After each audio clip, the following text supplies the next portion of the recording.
being in the corral with like Mal and Amanda and Danny and like all these girls, like you have that like, oh my gosh, like, am I where I'm supposed to be? And I don't know, I didn't want to like count anyone out. Like there's always going to be girls that are really good. And I think, I don't know, the weekend just taught me like, also don't doubt myself. Like I think I went into it doubting myself, and it was just kind of like a slow evolution of going from doubting myself to like, okay, you can hang with the big girls. You just gotta like do it.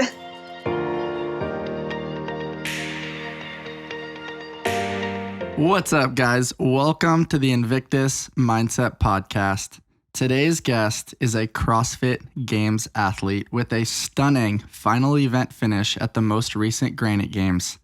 None other than Alex Gazan. Welcome to the show. Thank you. Thank you for having me. When I say CrossFit Games athlete, how does that make you feel? It's hard to like believe it, I guess. Like it probably won't sink in till I'm there. But it's super exciting nonetheless. Like, yeah. That's very cool. It's cool too because there's certain things within life that you can't necessarily quantify with like an adjective. But for people watching on our YouTube channel, they can see the ear-to-ear smile that you've got where it's like, you've put in some work and been down a relatively challenging journey to get to this point. So, take a moment to like really celebrate. Alex, you are a CrossFit Games athlete. Thank you. Yeah. It's such a cool experience, and I'm really excited to, hear about your journey, which led to the now. But to give people a little context as to how you and I crossed paths, Reagan Huckabee, she's a longtime friend, an incredible CrossFit athlete. I think she made the games like 5 or 6 times, some on teams, mostly as individual. And you grew up in Oregon, and you crossed paths a little bit with Reagan. What's your experience been like, hanging out with such a badass like Reagan Huckabee? So cool. So like the way I got connected with her, it was my junior year of high school, and my health teacher, we like were walking through the wrestling room, and there was like ropes hanging down, and we all just started goofing off, like climbing the ropes. And she's like, "Do you do CrossFit?" And I was like, "No," like, and I couldn't afford it at the time either. Like I just had no really desire or like interest in it. And she's like, "Do you know who Reagan is?" And I was like, "No." And she's like, "You would know her if you saw her." Because like Hood River is a small town. Mm-hmm. And she's like, "There's like this group of 3 girls that are like these buff chicks. I guarantee I worked at this like cute little like organic deli." She's like, "You've probably seen them there." And I was like, "Oh yeah, like I remember a couple like buff chicks walking in." That's like, I mean, a CrossFit physique is like very distinct. Like most people when they see it, they're like, "Wow." Yeah. Long story short, she like showed me Reagan's Instagram, and I was like, "Wow, like that girl's badass. Like that's cool." And she's like, "Yeah, like you should go check it out." I was like, "Well, like thanks, but like no thanks." And the next day I came to class, and she like handed me Reagan's number. She's like, she's expecting a call from you at 5, like call her. And Reagan pretty much was like, "Don't worry about money, just like show up at the gym. Like me and Karen and Christine want to have you here." And that was the start. And like we became really good friends, and like we're still really good friends. And it was a cool. That's so cool. Isn't it amazing sometimes to press pause and just like reflect and realize, little did I know that one phone call would lead to the now. It's so cool in retrospect. Yeah, I think about it all the time. Or like, what if I didn't go to school that day and like my teacher didn't see me climb a rope? Like just little things like that. Yeah, for sure. I remember I listened to you on another podcast where you were kind of describing the early days of your introduction to exercise and weightlifting. And you mentioned that your dad liked doing the bodybuilding thing, and he'd go to the gym, and you wanted to kind of follow him around a little bit. Yeah. And you had this perception in your brain like, oh man, I really don't want to get bulky. I don't want to do too much upper body stuff. So I'm just going to do the leg day thing, and I really want to be skinny. Yeah. How has your mindset kind of shifted? Like, I think some people may still have that mindset. And obviously you talked openly a moment ago about this amazing CrossFit physique that comes through hard work and dedication and a lot of discipline. How has your mindset shifted from those early days with your dad to the now? I think it's once I like realized like the performance side of fitness, like so like the bodybuilding, right? Like it's like mostly all about aesthetics, and like you do like high reps and like all this stuff. And then my sophomore year of high school, I took like the stereotypical lifting class that like the football coaches, and like it's mostly all the football boys and like a few people that need a PE credit. So I took that class instead of the other PE option. And there was like, it was essentially like bench press one day, power clean one day, back squat the third day. And like there's like a leaderboard, and that was like my first like look into like, I guess like lifting for strength and lifting for performance. And every quarter we did like a max week. So you would do like bench press, your maxes, and then there was like challenges, like how many times could you rep this much weight for bench press or things like that. And once I saw there was a leaderboard, like my athletic, like competitive side was like, oh, that's cool. And I was good at it. And so like, then I was like, oh, I don't really care. Like, I just want to be like strong. And granted, like my physique I didn't get really big. Like I didn't get that like image that I guess I was afraid of. So that's kind of like where the shift happened. And then like, of course, with CrossFit, then it was like a complete shift, because you're like, I don't really care what I look like. I want to be able to do 30 pull-ups or this or that. So That's super cool. Isn't it fascinating how the image or the story that we have in our head can really shape our reality so much? oh my gosh, yeah, for sure. So you mentioned the competitive little juices that started to flow a little bit. Once you saw that there was a leaderboard, you wanted to kind of compete, not just with yourself, but maybe with some of those football boys. Where did that competitive spirit kind of come from? I don't know. It's really only been with athletics, like, or actually, no, that's a lie. Like board games, all that stuff. I was going to say, are you a board game person? Yeah, I was like, wait, I spoke too soon. I don't know. I mean, I've always like played sports growing up, like since I was little, like basketball, volleyball, lacrosse, dance. And I feel like sports was like the one area that was like always in my control, and like nothing else in life like affects that. So it's like you versus you, or you versus that person next to you. And maybe that's where like the competitive side started. Just like there was a lot of uneven playing field in like school, or what I would consider like opportunities in life. But like on a sports field, like it's you, and there's no excuses like outside of that. So like that's probably where my competitiveness came from. I love what you said there. You versus you. You're in control of, effort, attitude, and energy, and enthusiasm to some extent. And this concept of control the controllable, it's such a cliche way of saying it, but if you can really apply that consistently, there's some real magic within those three words. For sure. And you've been open a little bit about your upbringing and having some challenges with your parents kind of exposing themselves a little bit to some substance abuse. And I feel like that's a really common thing in this day and age. And I think it's something that a lot of people don't talk about, but I think it's starting to float to the surface a little bit more, especially coming off the pandemic, where a lot of people are trying to navigate all sorts of uncertainty, doubt, and fear. What was that like, being so young, and, how did you recognize it? And then how did you kind of problem solve that individually?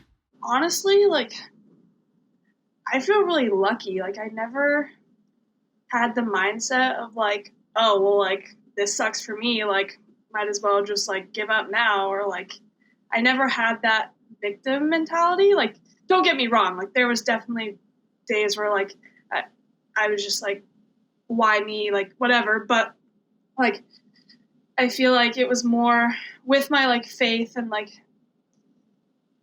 the more like relationship with God side of things. It was like, okay, like this is all happening for a reason. And like, I might not know what that reason is until 20 years from now, but like, there's still stuff out there for me. And like my parents' choices and what I'm going through now, like that's not my life. Like it's a moment of my life. And like, I do have to recognize it for what it is, but there's so much more outside of that. So I feel lucky in the sense of like, I feel like I was like in a mentally good place throughout most of it. Like, but yeah, it's hard. Like, and people don't talk about it and people don't understand it. Like, I never cut my parents out. Like, I was like, yep, like, let's go again. Like, it's another shot. And people were like, Alex, like, you got to cut them out. You got to do what's best for you. But if people aren't in it, they don't understand like your emotional side of it, or like, I guess the person involved. Like my parents, like, yeah, they made a lot of stupid choices, but they still loved me. And like, I could see through their choices into like you said, like who they are, like not just like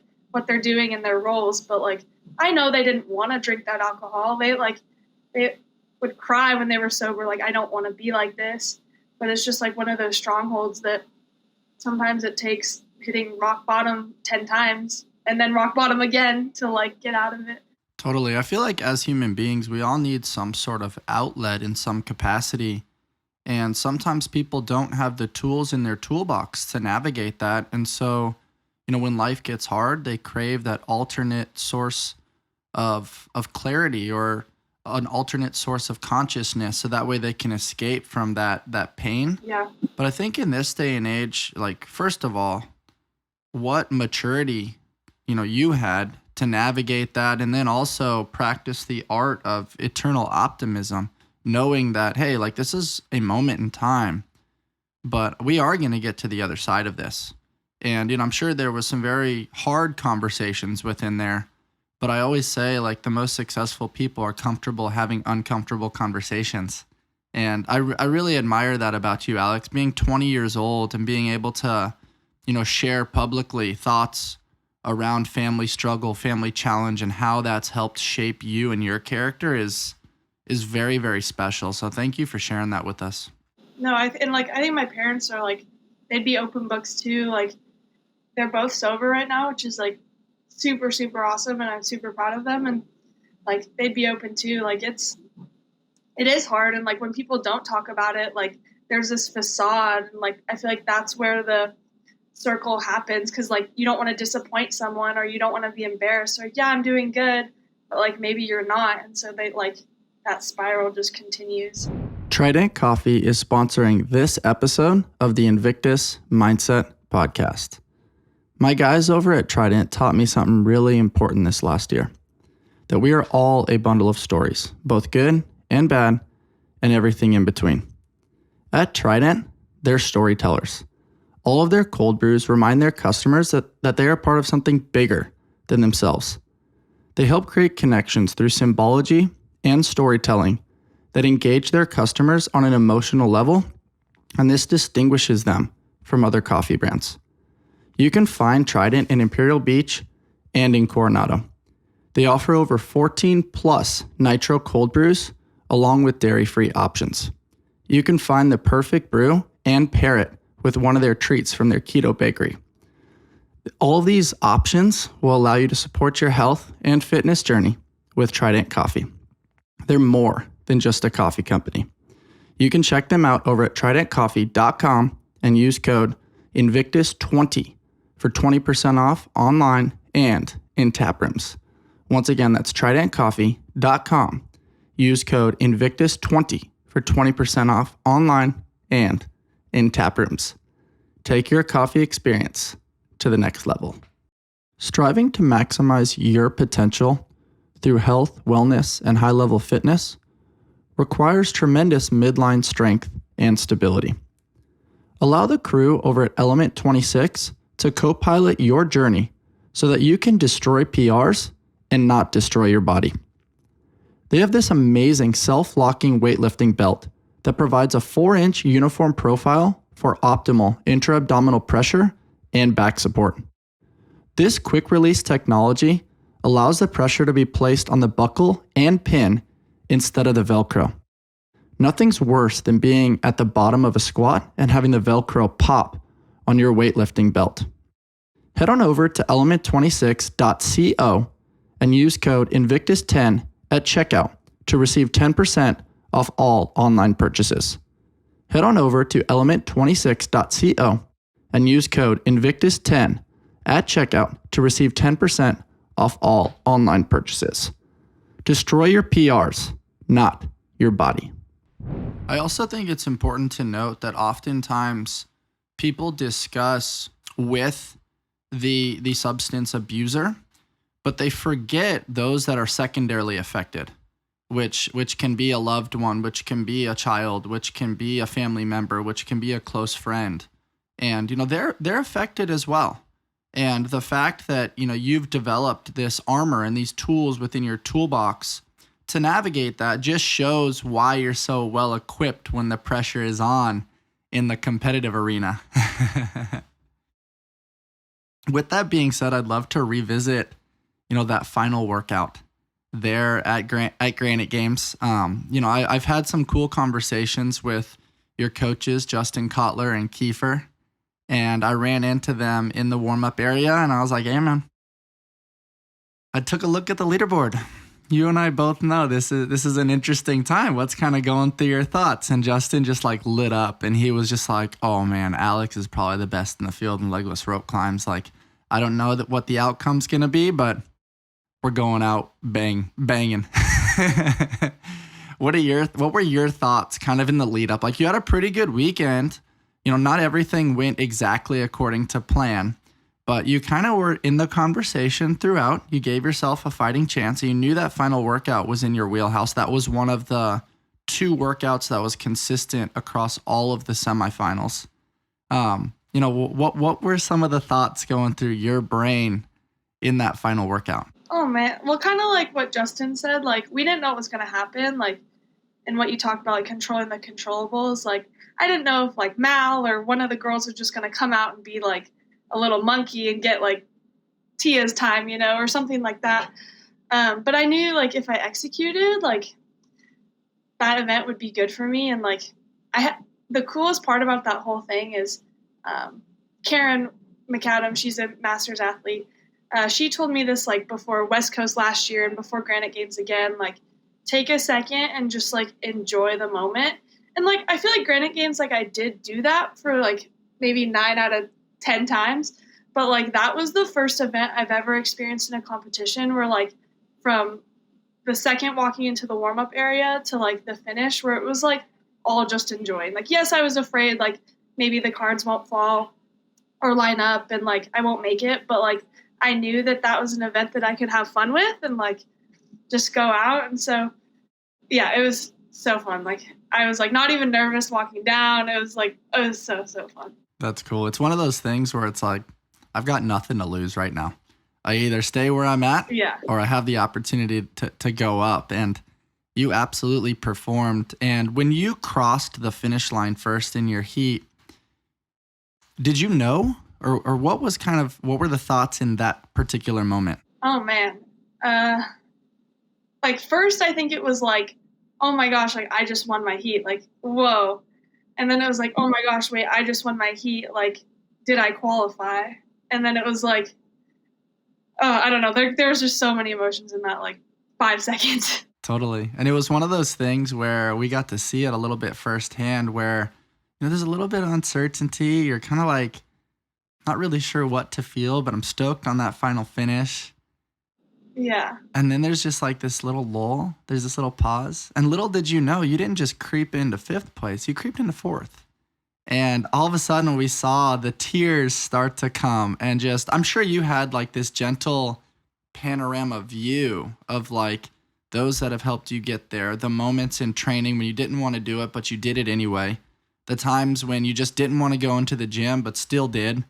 The times where you wanted to stay up late, maybe eat some bad food, but you made the responsible choice to go to bed earlier. Like it's these little nuanced moments that allow for the magical moments on the big stage. What were the range of emotions as you heard your name called as a 4th place finisher to qualify for the 2022 CrossFit Games? I think like the first one was like relief, just because like all day it was like, am I gonna do it? Am I not? Like just that relief of like not having to question anymore. Mm-hmm. And then like, yeah, like I think it was more like in that moment, maybe more just like experiencing like the crowd and like that. But it was more like when people started asking questions and like, what does it mean to have your family there? Like that's when it like really starts to sink in. And yeah, I wouldn't be anywhere without the people in my corner. And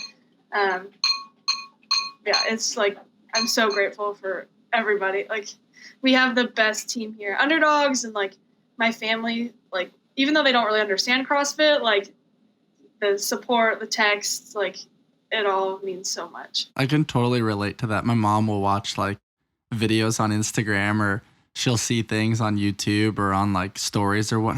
Honey, you need to be careful. Like that's a lot of weight like on your back, or like you need to slow down, or like she doesn't totally get it.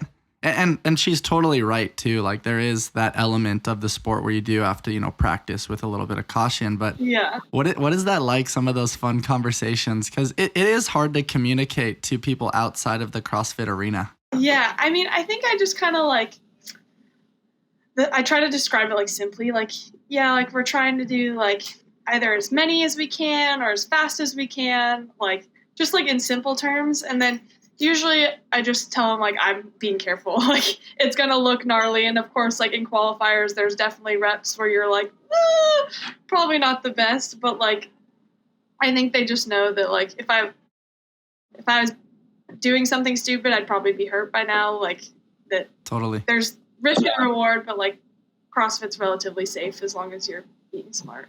For sure.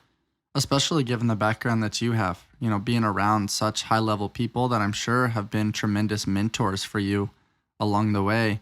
A moment ago, you threw out the term qualifiers. And I think sometimes people forget that. There are hoops that you need to jump through in order to even make it to semifinals. And, how are qualifiers for you? I remember I used to just get full of anxiety, and not even just about the workout, but the logistics. Is my camera angle appropriate? Is my judge in frame? Is the clock in frame? Like there's so many logistics and responsibilities that raise your anxiety even more outside of just the challenge of rounds and reps within the workout. Yeah, I think I got really lucky in the sense of like doing qualifiers maybe as a teenager with like Reagan and Karen, like them being so experienced and like veteran, like everything was like set up to a T, and like, hey, do you have a backup camera? Hey, is your phone on airplane mode? And from that to like with Justin, same thing. Like there's like that checklist, and everyone's kind of helping, making sure it's taken care of. But like outside of the logistics side, like, oh yeah, like the nerves, like even the open, that really like it doesn't matter. Like you have to get top 10%, and like you really just have to like do the workout in order to achieve that. But like all of a sudden you're about to start, and you're like, oh my gosh, like I feel like I'm about to compete for my life. Like why am I so nervous? But I think like that's just something that like it's probably always going to happen. And someone told me like, hey, if you're nervous, that just means you care. And so I try to just channel that mindset. But yeah. That's phenomenal advice. Even for myself, when I jump in and do open workouts now, like I'm not trying to compete anymore, but I still want to give my best effort. And it's always so challenging when people are like, hey, what's your time? You're not super proud of it, but you did give your best effort. What are your thoughts on that component? Just this, like within CrossFit, there's so many metrics, right? Like, what was your time? How much did you lift? And then you're like, should I really share right now? The leaderboard comes up Monday. Like, do I have to play this game of like hiding my score? Not as much anymore because it's only 10%, but back in the day, you had to kind of play that game a little bit. But everybody has this, the open makes everybody a little weird. Yeah, I think like qualifier and like open, like I'm more of an open book. Like if you're going to beat me, you're going to beat me. Like if you're not, you're not. But it's interesting because I feel that a lot with training sometimes, because like we have such a big group and there's so many good athletes. Like sometimes you do give your best and you don't want to feel like defeated, or you don't want to feel like you got beat. And so like maybe like I'm just not going to bring up my bike time from this morning. I'm just going to like keep it to myself. Even if it was good, like maybe it was phenomenal, but you're just like, I just don't want to compete. But then someone asks you like, hey, what'd you get? And you're like, okay, now I gotta like, at least I'm not going to keep it from you. And then so it's just like this like constant competitive, like you're constantly comparing yourself to either like your teammates or like your time from a week ago. Is it better? Like, were you able to hit your splits? And I think that's like the hardest part, honestly, of managing such a long training season is like keeping your stress and like the adrenaline and like, yeah, that stressor just like at a minimum, because it gets exhausting. Like I think that's the hardest part. Yeah, for sure. And you guys have quite the training group. So just to give people context, you're training out of Underdog Athletics out there in Las Vegas under the tutelage of Justin Kotler. And I know Kiefer is out there as well. Last name Lammy, right? Kiefer Lammy? I honestly don't know how to pronounce his last name, but yes, Okay. that sounds right. I'm sure people can find him on Instagram. And with those coaches, like, What does it kind of look like? Do they write out a spreadsheet that all of you share? Is it individualized program design? Like, what does that look like within your guys' training camp? So I think it's kind of evolved as the seasons progressed. Like, I'd say like September through the Open was very much like everyone kind of followed the same programming, maybe like a couple minor differences here and there, like if someone was dealing with injury or this or that, but like relatively we all had the same Metcon, everything was the same. Around the Open quarterfinals, it was like a little more individualized, especially after quarterfinals. Like once we all found out which semifinal we were going to, we kind of split off into little groups. Like Mitch, Kyra, and Danielle were all going to Mac, so like they all kind of had similar stuff. And then Matt and I were going to Granite, so we had more similar stuff. And now like everyone's still kind of like all over the place, like getting back from semis or like enjoying a little bit of an off season or traveling to training. So I'm not 100% sure what it's going to look like, I guess, in the next couple weeks. Because like right now it's just a few of us. I think Danielle's on vacation and Justin's going with her to a training camp in a couple days. Kyra just got back. She was on an off season. So I think in the next like week or two, things will probably get a little more like uniform. And I think Ricky's coming down. I think Justin said someone else. So it'll be a little more like team training environment kind of thing. Mm-hmm. But right now I'm just like, I think I have my own and doing that. Very cool. And just to kind of pull out all the different names of people that train with you. I mean, correct me if I'm wrong, but you've got Matt DeLugos, Bethany Shadburn was out there for a while, Carrie Pierce, Danielle Brandon, Allison Scuds, Kyra, Ricky Garrard, among others. Like that's quite a crew. Yeah. That's super cool that all of you guys get to train together like that and keep the energy and the enthusiasm high. Yeah. Oh, I'm so bummed. Bethany is moving, which I totally understand. Yeah, she's moving to be with her man, and I'm happy for her. And like, I think it'll be good for her to take care of her injuries too. But she was a really good role model, so I'm kind of bummed she's stepping away. Carrie did agree to come train Saturdays and Sundays with me for games. That's cool. So yeah, because she's been like working her little heart out with power abs and stuff, like enjoying a bit of a retirement season. But she's like, yeah, like I'll commit to Saturday, Sunday. So she's going to come and that'll be really nice. That's very cool. I've had both of them on the show, and it was quite the honor to spend time navigating their story and the peaks and the valleys of challenge for both of them. And, you know, Bethany has had such an interesting career she crushed West Coast Classic last year. You know, she's very prominent on Instagram with her prehab and rehab work as she kind of really tried to stay away from that nagging back injury that seems to continually arise, which is so frustrating. I can only imagine. And then all of a sudden, COVID hit her right before the games. And then getting prepped heading into this season, she got hit with the injury bug again. How has she kind of navigated that, and what was your guys' relationship like in training? I think in the fall, like she was like, her injuries weren't super inhibiting. Like they were bad, but like she was able to do things, and she was kind of just trying to work through it. She would just kind of modify training to like suit her a little bit more. And then obviously like it just kind of became like very routine. Like, okay, my back's hurting. Okay, like this hurts. But like something I really admire is like she decided to like take a step back. Like, okay, like what can I control? How can I like keep my headspace positive? And we've been going to church together the past couple months, and that's been really nice. Like just to have her there, like feeding off of each other in that way. Like she's been doing a lot of journaling, is what she like talks to me about, and like yeah, she's definitely a good role model in the sense of like seeing her growth. Because she said she used to have a very like victim mindset, like oh why is this happening to me, and like she'd get very depressed or this or that. So to like see her talk about that, but then also start walking the walk of what she's trying to do is really cool. Yeah, that's incredibly honorable. And I think it's really great that you're creating such a high level of awareness with that as well. Because then, you know, I always say take what you need and leave the rest. And maybe you don't need all of the things that she's doing, but maybe some of them will serve you within your journey. And with you being so young, social media creates this mindset of like, should I be doing more? Do I need to change my program design? Like, should I go travel and train with those people for a week to get a different stimulus? Like, you're constantly like battling this element of distraction and FOMO and am I doing enough and seeing everybody else's highlight reel. Being so young, Alex, how do you manage all of that? Do you have time where you just don't go on social media? Do you have, does Justin kind of educate you guys around that? Does Carrie kind of help you guys in that arena as well? How do you manage the emotions that come from social media? Yeah, I mean, I think we've all kind of had those conversations, like where there's like these categories where like, yes, social media, like it's kind of important now. Like that's where like sponsors look. That's where a lot of income can be made and like how you can get your name out there. But then like once it crosses that line into like you're seeking your identity from it, like, oh, my work and my followers, or how many comments did I get? What are people saying?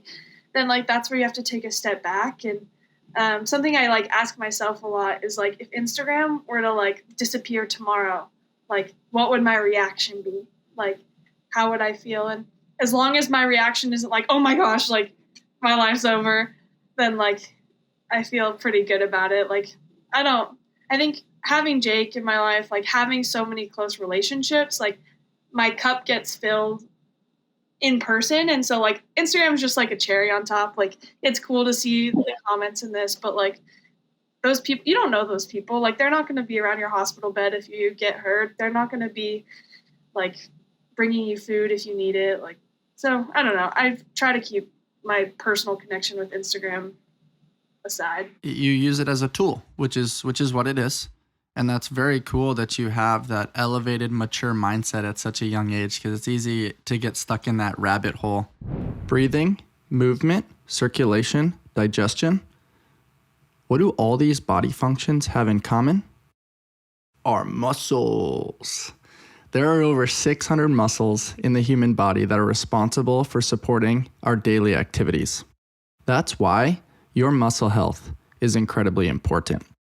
On this podcast, I always discuss seeking our peak expression and striving to maximize our human potential. And so I try to share with you the top products that I find on the market. My H&B is a clinically proven ingredient that has been shown to help build and maintain lean muscle mass, increase strength, improve recovery, and enhance body composition. Learn more about your muscle health at myhmb.com/Invictus. Once again, that's myhmb.com/Invictus. Enhance your muscle health and enhance your life. Two important factors for us over at Invictus Mindset are true care and attention to detail. My friends over at RX Smart Gear have been bringing innovative fitness tools to the market since 2009. From their award-winning Evo speed ropes to their amazing gymnastics grips to their line of inflatable fitness equipment, they're constantly looking to problem solve within the fitness industry. They're always allowing us to have our gear work for us rather than against us. Hop on over to RX Smart Gear and use discount code Invictus Mindset to shop their latest cutting edge gear. Have your gear work with you and not against you. Periodically throughout our conversation, we've talked about your husband, Jake.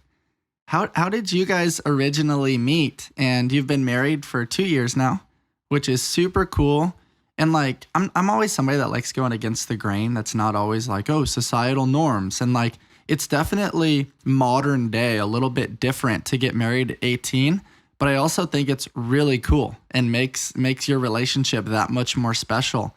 Would you mind sharing how you guys met and what it's been like being married for a couple of years? Yeah, of course. So I met him at the CrossFit gym. I was 17. This was like right when I started CrossFit. Or sorry, was I 17? I was 16. 16, sorry. It was like I walked into the gym. This was like one of my first couple classes, like, and I was like checking out like the different times, like 5 p.m., 6 p.m., whatever. And I like walked in, and this is so like teenage girl of me. I was like, oh my gosh, like that guy's really hot.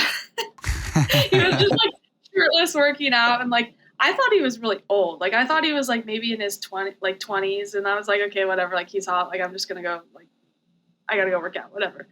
And that was like my first impression. Like, I think he like shook my hand. He was like, "Hi, I'm Jake," and I was like, "Nice to meet you." And that was it. Like, I was like, okay, like, and I had a boyfriend at the time, so like I definitely couldn't like be thinking about him outside of that. But we just kind of like started talking, and my high school relationship kind of fizzled out because we were like doing long distance, and Jake had a girlfriend at the time. They were also long distance, and we just were talking. We became good friends. Like, we did accessory work together. Like, we started like staying after class and doing sandbag carries or just little things. And I think like throughout the course of a few months, like both of our relationships had ended, but neither of us knew that. So we just kind of kept this very like friend zone boundary up for a while. And like, then he like asked me like to go to dinner, and like we went on all these dates, like, or what I would assume dates, like he paid for my food. We like went to the movies, but still like very, very friend zone, like no hand holding, no, like, I don't even think we hugged. Like, it was just like, does he like me or are we just friends? Like, either way, like, I was fine with it. And eventually, like, it progressed, and like we started dating. So we started dating a few months after that, and I still had a very like, I'd say immature view of like dating, and I wanted to go to college. Like, I wanted to go, like, there's plenty of fish in the sea. Like, I had that mindset. Like, I didn't plan on dating him very long. But he had the opposite. Like, he was like, if I'm going to date someone, like, it's for the long haul. And if at any point, like, I don't see it leading to forever, like, then there's no point. And like, that scared me. I didn't like it. I was just like, don't talk like that. Like, just don't. But he kept talking like that, and I never left. I never like was like, okay, that's too much. And I think like over the course of that year, like dating, I did a lot of like self-reflection. Like, why am I afraid of being with someone and like missing out? Like, what am I missing out on? And like all that I kept finding was that like I was just afraid of what people were gonna think, like the fear of judgment. I was afraid of maybe regretting not being with other guys, but then I was like, what does that bring? Like, that's not who I am. And like, usually that just leads to heartache anyway. And then it was kind of like, yeah, like, let's just keep dating. And that led to us getting engaged, and then we got married. That's very cool. It's fun to hear the stories. I feel like a lot of people in the world potentially meet doing accessory work, like after class. I feel like that could be like a new dating app, like Accessorize. Oh my gosh, yeah. It's so funny too. Like, I remember one day we did a sandbag carry, and I was like, granted, I was very new to CrossFit. Like, I didn't know like maybe what my limits were, or like this, that, or the other thing. And we had a 400-meter sandbag carry, and I just remember getting like 20 feet out the door, and I was like, oh my God, I have to set this down. But I was like, I can't set it down. Like, he's watching me. It's funny because he used to kick my butt. Like, he was so good at CrossFit, and like he's still good. But like, I've now the roles have flipped. Yeah.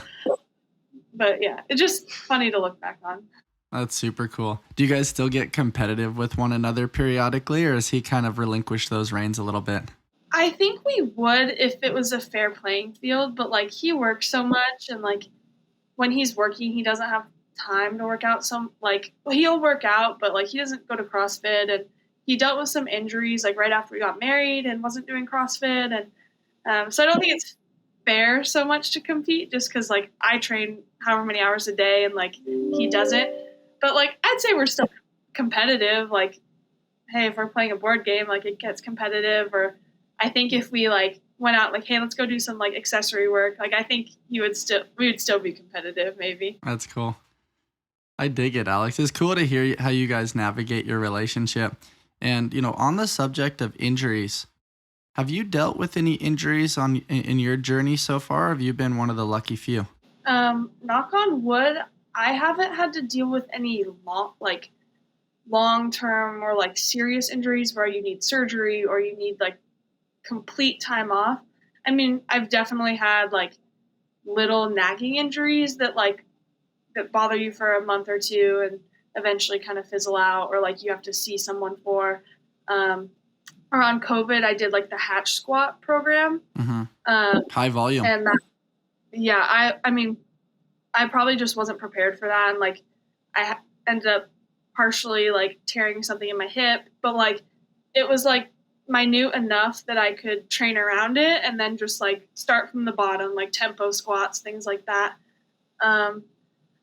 I think that for me, the biggest thing is I just have like really bad hamstrings, probably from like pulling them in lacrosse. So like certain workouts will like cause them to like tighten up for a few days.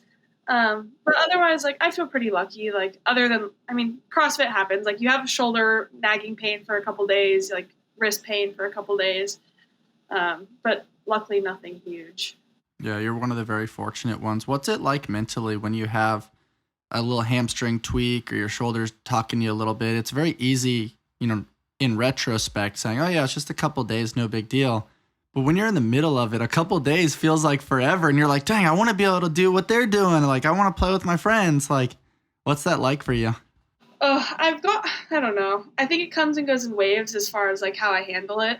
I had a weird shoulder thing. This was like, I think right after quarterfinals maybe. And it was weird. Like there was a day with a lot of volume overhead, and we had these like speed overhead squats. And I just remember like going into like my clean and jerk into the overhead squat and be like, like that did not feel like nothing happened. It just felt like weird. And I woke up the next morning and I was like, that's not right. And like your shoulder's kind of scary because like there's so much that's going on in there. And I remember being like, oh my gosh, like what if I'm hurt? Like, what if I have to get surgery? Like my season's over. Like just all the thoughts start like spiraling. I mean, my shoulder was like bugging for a few days, and like I couldn't do really anything. And I remember like crying to Justin one day. I was like, I'm just scared. And he's like, you're fine. Like it's going to be fine in like 2 days. And it was, but like in the moment, like it's scary. How do Justin and Kiefer kind of manage that with program design and with their presence in the gym? Obviously, they're managing quite a few athletes. Justin's got a family. He's also, overseeing the business. How do those guys kind of help manage like the day-to-day little challenges that potentially arise, like a little injury or tweak? Yeah, so I'd say like communication is just super important. Like Justin expects that if we're hurting, like we talk to him because he can't read our minds, right? Or like vice versa. So I texted him on Sunday night after training. I was like, hey, just so you know, like today lit up my back. Like I'm fine. I'm not hurt. But like going into Tuesday, I just want you to know, like, this is how I'm feeling. So there's that like constant line of communication. Justin and Kiefer are here like probably 5 out of 6 days. Like they do a really good job of coming and like being here at least during like the Metcon portion and lifting. Like they're here. I feel like they do a really good job. I mean, it's nice. Sometimes like when there is a lot of us, like their attention gets spread and like you want that one-on-one attention, but also like they do their best. Totally. There was recently an article on Morning Chalk Up talking about Brent Fikowski and how he prefers to train alone. And, they call him the professor. He's very analytical with his training and his training splits and rest intervals and methodologies within movement. And then you look at Underdogs, Training Think Tank, Comp Train, Invictus, Mayhem, and you've got these big training camps where there's a large pool of very good athletes where the energy can kind of spike a little bit. What are your thoughts on training alone versus training with a group? I think there's a place and time for both. I think like something big for me when I first started with Underdogs is training with these high level athletes. Like it taught me that the ceiling's a lot higher than you think it is. Like before I was training with them, like I was beating everyone in the gym and like I would just go hard enough just to beat them by a little bit, like you kind of like create these like self limitations. So I think there's an advantage of like just seeing how high a ceiling can go.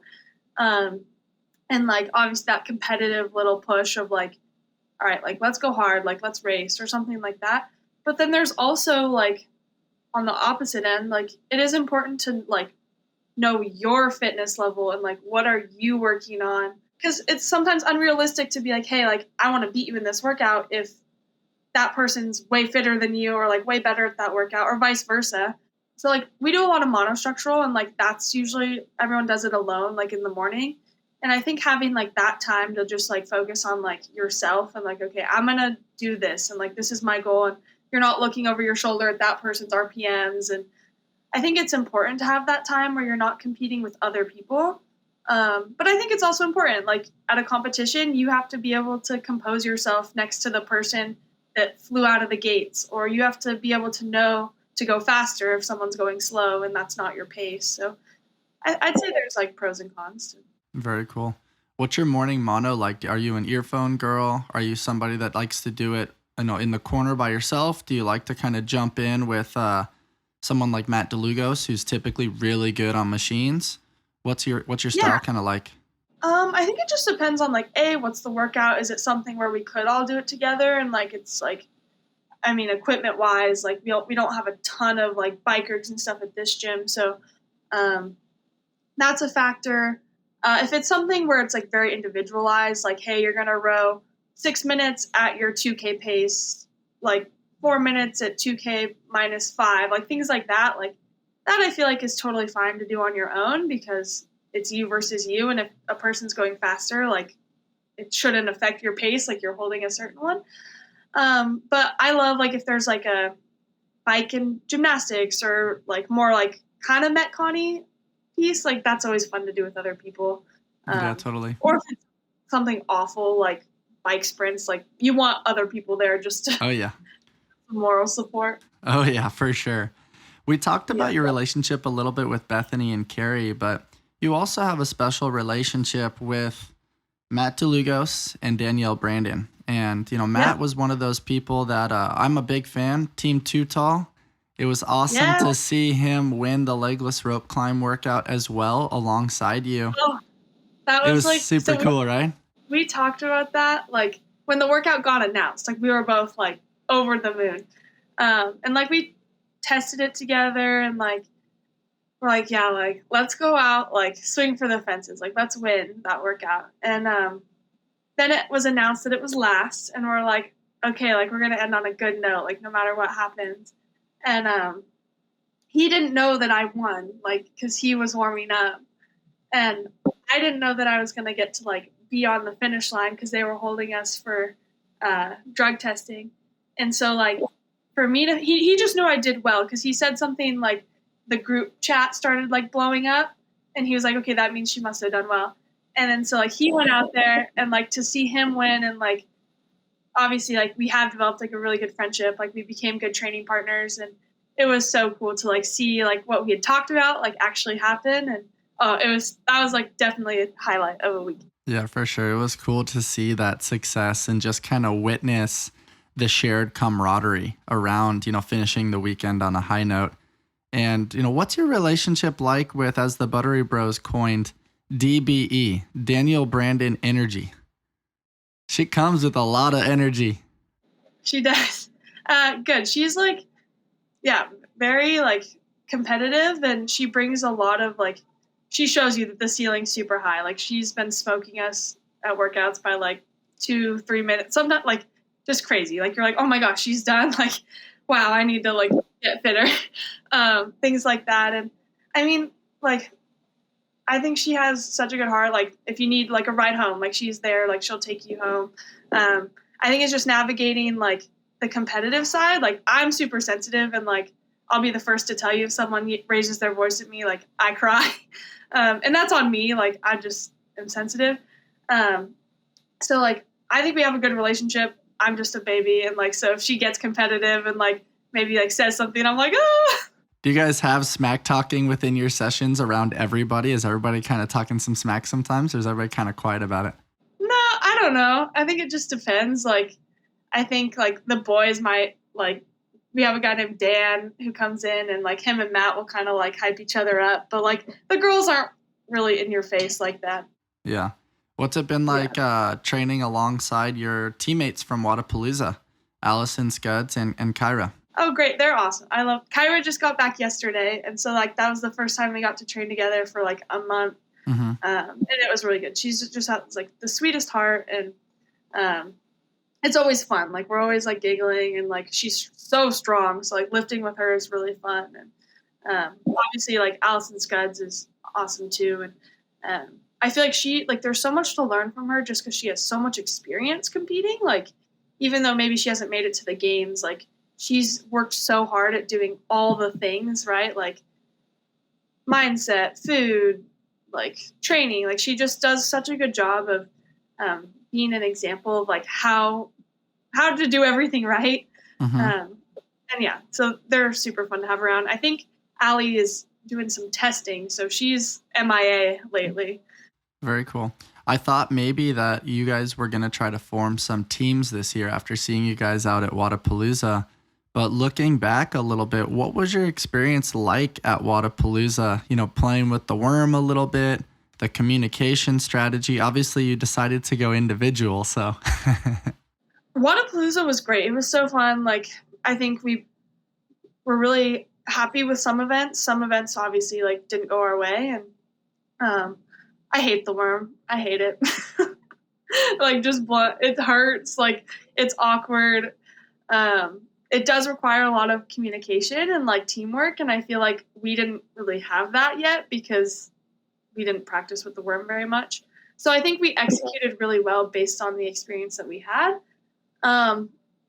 There was some talk about going team early on in the season, but then like Raf got injured a little bit, and Allie and Kyra definitely wanted to go individual. I was open-minded. Like I just wanted my season to go as far as it could, regardless of if it was team or individual. So if I had a higher shot of making the games as a team, like that's what I wanted to do. And I was pretty much like, Justin, you tell me, like I'll do either. But it just kind of played out that we didn't really have like a solid team lineup, and so I went individual. Very cool. And little did you know, I mean, Granite Games was a stacked field too. It's not like you made it like in a region that wasn't very reputable. Like there were some studs out there on both the men's and the women's side. How does it make you feel knowing that like you went up against some prime competition? Yeah, I don't know. Like I feel like the first event was like, oh my gosh, I'm like, because they gave us our little numbers, so it was like the women had like 2, 0, or like it was 2 and then whatever rank you were in. So like I came into Granite Games like ranked 3rd out of that field. And I remember like almost like that imposter mindset, like was quarterfinals a fluke? Like there was bench press, there was like high skill gymnastics. Like, am I gonna go out here and just kind of like embarrass myself like in this field of these athletes? And like being in the corral with like Mal and Amanda and Danny and like all these girls, like you have that like, oh my gosh, like am I where I'm supposed to be? And I don't know, I didn't want to like count anyone out. Like there's always going to be girls that are really good, and I think, I don't know, the weekend just taught me like also don't doubt myself. Like I think I went into it doubting myself, and it was just kind of like a slow evolution of going from doubting myself to like, okay, you can hang with the big girls. You just gotta like do it. Totally. How'd you feel after that very first workout with the thrusters and the handstand walk? Once you were like finally out there, you got to experience like, all right, this is the frequency I feel like from other girls. This is what I feel from the crowd. This is what the environment is like. I'm kind of optimizing my breath a little bit. What did it feel like to kind of get after that very first workout and know like, okay, I can hang a little bit? Yeah, the first workout, oh my gosh, I was so nervous. Like we practiced it, and I like when in practice, I like broke up my set of 15 thrusters, and Justin wasn't here at the time because he was at the other semifinals. And I remember him asking me like, hey, like, why'd you break it up? And I was like, well, I felt like I needed to. And he's like, well, just like, we should probably try to fix that because like you're going to get left in the dust. Like that's like a workout where girls are just going to like go and you got to go. So like last minute I was like, okay, like I'm just going to like do the 15, and like I felt like I executed to my fitness level. Like I just didn't have the capacity to like, my shoulders wouldn't have lasted the whole last section unbroken. So I was really proud of myself for like not getting caught up with the race and just like doing my thing. And I think I got like 11th. And so I was like, okay, like for an event that I was really nervous for and like didn't expect to like win or didn't expect to like really shine, I was like, okay, like that's good. And then I was super stoked for the lifting event. So I was like, okay, that one's over. Like, let's get ready for some barbell. Very cool. Yeah. You mentioned there being bench press a little bit in quarterfinals. And, you know, if people self-reflect on our conversation so far, early on, you really liked leg day and kind of stayed away from the upper body stuff. But then now seeing like you're benching, what did you bench? 240 something? 248. Wow. You benched 248 and then you're winning the legless rope climb workout, which legless rope climbs are not easy, especially in high volume of 10 reps where the run really wasn't that much rest. Where does this upper body strength kind of come from? I think, like, honestly, a lot of it's genetics. Like, back playing lacrosse, like, even as a string bean when I was, like, tiny middle schooler, like, I always had, like, the little, like, shoulder, like, for being little. And, like, whenever we do push-ups in PE, like, I was always, like, good at them. You know what I mean? Like, there's the kids that do, like, the little fake ones. And, like, that stuff always just kind of, like, I feel like came natural. And then, of course, like, once I started doing that lifting class, like, I don't know, it came very naturally. And then, like, because I was good at it, I liked it, so I did it a lot. Yeah, that's an impressive bench press, and I'm sure, you know, helped out the rankings a little bit. That's not a feat that's very easy for many of the women out there, or the men, for that matter. Yeah. And, you know, you are getting ready to prep now for your very first CrossFit Games. Everybody's going to be kind of coming into town, back to Vegas in the next week or so. What are you expecting with maybe some gentle shifts in training? Maybe a little bit more strongman, more outside work, more running intervals, because obviously it'll be pretty hot out there. What are you kind of expecting in the lead up, and have there been conversations around your preparation for the CrossFit Games? Based off last week, I'm expecting a lot of heavy and a lot of strongman. Like, I got done with training on Sunday and I was like, oh my gosh, my back, like, it's broken. And Justin was like, yep, like, you gotta just get used to it. So definitely that. We haven't really had the conversation of programming yet, like, as far as like outdoor swims, outdoor paddles, but I assume, like, Carrie was pretty much telling me, like, yeah, it's gonna, like, that's what it's gonna be, and if you want me to come with you, like, I'm down. So I think in the next couple of weeks it'll probably ramp up to more outdoor stuff like that. Very cool. I'm excited for you, Alex. It's very cool to have spent some time with you today, sharing some of your story. And, you know, people don't know all the layers to you. You know, starting at a young age, connecting with some mentors back in Oregon, you know, then, you know, navigating some of the challenges with your upbringing, your extreme maturity and unique ability to control the controllable and really narrow your mindset. These are all very unique characteristics for a 20-year-old. So I'm very excited to watch you continue to blossom and evolve over the course of your career. Thank you so much. Thank you. For those of you listening, if you enjoyed my conversation with Alex today, please rate, review, subscribe, and share with your friends. And as always, stay on the hunt for who you've not yet become. Are you over 35 and in need of a solid training program? Are you looking to improve your athleticism and keep up with the younger athletes in your CrossFit gym? Then look no further than our Invictus Masters program. This program places year-round emphasis on mobility and stability exercises with movements that we have seen directly benefit our Masters athletes. Our program is led by Nicole DeHart and offers a training program designed specifically for Masters athletes who are looking to compete at a higher level in the sport of CrossFit. Some of our top Masters athletes in the world train with us, including CrossFit Games champion Kevin Kester, Matt Beals, and Pat Sprague. You can learn more about their stories and the Invictus Masters program by checking out their episodes right here on the Invictus Mindset Podcast. If you'd like more information about the current training cycle or to join the Invictus Masters program, please email Nicole at invictusathlete.com. That's NICHOLE at invictusathlete.com.